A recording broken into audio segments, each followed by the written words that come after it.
咱政府要伫2050年达到零碳排的目标，嘛有提出咱家己定的 NDC 3.0的减气标准哦。也毋过，环保团体检视就发现讲，目前咱国内针对温室气体减量的目标是定讲2035年要减4成。也毋过，因依照国外实验室来计算，减量的目标就要到52%，2050年才会当做到零碳排哦。另外，其他减气的标准嘛，阁有真侪改善的空间。为着2050年的净零目标，环境部拜二有举办2035年国家自定贡献 NDC 3.0草案座谈会。民团嘛针对政府的内容提出民间检视的结果。讲政府伫5项内底有3项无合格，第一是碳减量的目标，第二是无清楚的减量方向，第三是无下部会协调机制。最大的瓶颈大概是2大项，第一项的部分就是我们在再生能源推动上面的这个社会信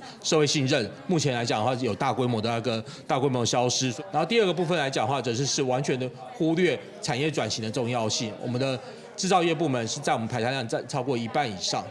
民间团体表示，若是要达成2050年的净零目标，2035年减碳应该要减量52%，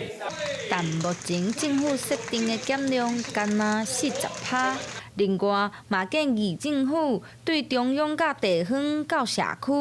要提出清楚完整的机制。希望就是说，能够将地方政府的角色加入到 NDC 3.0的角色在草案当中，那同时强化说它的多层级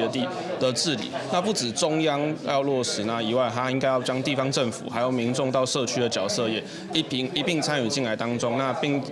形成一个责任的问责链。全球面对气候变迁的危机，伫净零减碳的这条路，民团呼吁政府要加强政策方面的调整，加速推动产业减碳，嘛希望民众做伙了解减碳的重要性。记者陈心东、谢桂玲台北报道。